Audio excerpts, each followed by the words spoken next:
The OSTs of the Yakuza series are a frequent subject of praise, and deservedly so. Whether we're talking rock anthems, symphonic dance hybrids, or progressive epics, RGG has maintained their high-quality standards all throughout their catalog. But even when you're known for crafting banger after banger, there are still songs that will transcend above the rest of your work. Today's topic of discussion is only one such example, serving as both the opening and the final boss theme for Yakuza 3, the song called Fly. Right off the bat, by nature of this song's utility, the video will feature spoilers for Yakuza 3. As much like the other RGG boss themes, the composition in Fly is used to uniquely embellish the character it is bound to. In this case, being the fan-favorite villain, Yoshitaka Mine. But we'll get to that. For now, let's first go over the general context of the song. It was composed by none other than the great Hidenori Shoji, arguably the most well-known composer for the Yakuza series. Now, we won't go in depth on his style and repertoire here, seeing as fellow content creator Snowiest has already done an exceptional job on that front. So instead, I'd like to point you all towards a certain comment that Shoji-san made in an interview with Alex Mukala. When asked about his biggest influences in terms of rock music, it was stated that Hide of X Japan was a huge influence on Shoji-san, particularly due to the use of a drop D tuning. This oddity is one of the defining features of Fly's composition, as the song is based around that very same tuning. But what does that mean for the people who aren't familiar with this terminology? Well, essentially, tuning your guitar down to drop D is a quick and easy way to make your song sound heavier, and in the right context, this can also lead to much fuller sounding instrumentals that will further embellish the accompanying melodies. Think of it like the groundwork that can easily lead to a powerful rock song, an epic ballad, or both right out the gate. All of this fits Fly like a charm, as it's not only played in drop D tuning, but it largely relies on the key of D as well, a key that is often described as the saddest sounding one in music theory.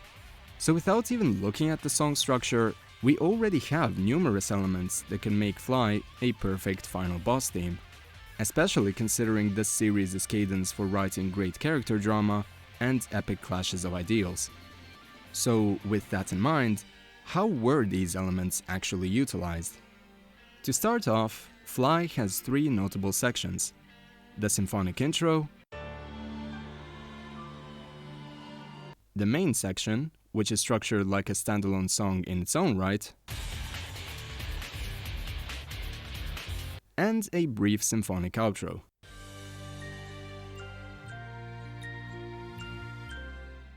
All of these perfectly embellish the interaction between Kiryu and Mine as it goes through its final phases. The symphonic intro is used as a prelude, leading into the moment when these two finally clash. But it doesn't just utilize a random string arrangement to do so. The melody it briefly features is actually one that is used all throughout Fly, both during the pre-choruses of the main section and serving as the backbone for the symphonic outro. The best thing about this intro, though, is that it doesn't overstay its welcome. It is placed right after the lengthy exchange between Kiryu and Mine, where the two were pointing out the hypocrisy in each other's philosophies. The narrative tension is reaching its peak, yet it's only now that you start hearing the intro to the boss theme, so that the tension afterwards could exceed what could be done through narrative alone. Then we get to the main section, and much like with the section before, it serves as a natural escalation of intensity. We didn't just cut and paste a rock song at the end of a string section hoping that it would fit. Instead, there's this added bit of tension present, thanks to the walking bass line and how the main guitar riff slowly emerges with a telephone effect to further distinguish it.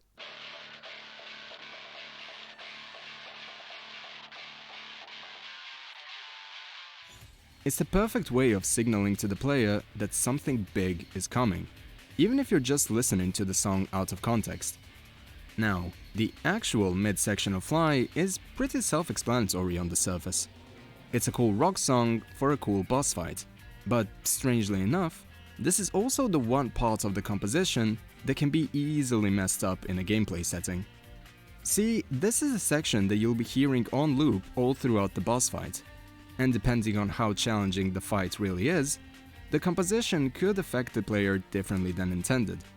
Instead of hyping them up for this clash of ideals, it could start bugging them through repetition, because they've yet to surpass this wall of sorts. Now, considering the amount of Blokuza comments surrounding this very game, you can see why this would be a major issue that could hold the song back. So, how was this issue circumvented? Well, in a few ways. Most notably, there's the inclusion of a more easygoing pre-chorus to the mix, to juxtapose the heavier sounding verse and chorus.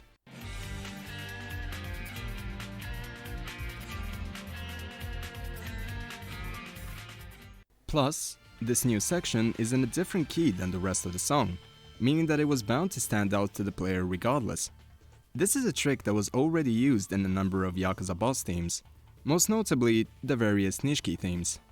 But unlike there, where the key change was used to invoke tension, in Fly, it is used to invoke a sense of somber realization to the conflict. As I've said earlier, the melody used here is one heard in the symphonic intro and the outro, so its reprise here allows you to reflect on what led you to fight Mine in the first place. The isolation, the neglect, the ambition that fuels this character. A person who could have been one of your greatest allies in a different place and time. It's pretty tragic to think about, but the music alluding to it doesn't take away from the intensity of the encounter. Because, much like the intro, this section doesn't overstay its welcome either. Once you're finally back to the rock-driven side of Fly, the song just keeps building and adding more layers to the heavy sections, while coincidentally stripping down the somber sections even further. So no matter how long it takes you to win this fight, the song will keep you engaged all the same. And once you finally beat Mine, this is when the boss theme finally reveals its hand. Amidst all of the chaos and tragic melodies, the song ends on a rather unexpected note, because the return of the string arrangements is signaled by this.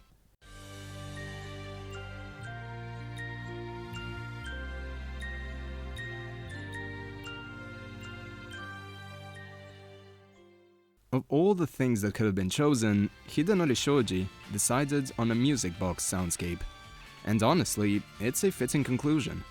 The fight ends with Mine collapsing from exhaustion, still refusing to stop fighting. And the melody that re-emerges for one final time is the one from the pre-chorus section of Fly. The part right before the anthemic lead guitars would return to signal the peak of Mine's conviction and strength. Because despite his best intentions, he ultimately fell short, and so the song doesn't try to end on the triumphant note of the chorus, but instead, it ends on a note of tranquility. You might also remember that this particular take on the melody from Fly could already be heard elsewhere in Yakuza 3, specifically during Rikia's final moments. On the one hand, you could see this thematic reprise as a way of signaling that the tragedy surrounding the characters of this game is finally over, now that the quote-unquote big bad is finally out of commission. But on the other hand, it could also be seen as the foreshadowing for another tragedy lying in wait, one heralded by Mine's final act of redemption. Now, admittedly, we could have just said that Fly is a cool song and left it at that, but the fact that it was given to a character like Mine in particular, in my opinion, is what makes it stand out from the many other boss themes of this series. Seeing as I've already done a proper character analysis on Mine, I'll refrain from repeating the point-by-point deconstruction from that video here. In any case, the main thing to take note of, with regards to Mine, are the utilized themes of reflection and duality, both of which permeate all throughout Fly. The more on-the-nose examples would be how Mine's more aggressive side gets to show in the energetic rock elements thanks to the use of a distorted guitar, while the symbolic sorrow behind his personal life is at the forefront in the quieter moments. But if you want to experience the essence of Mine's character in a single brief section, then look no further than the chorus of Fly.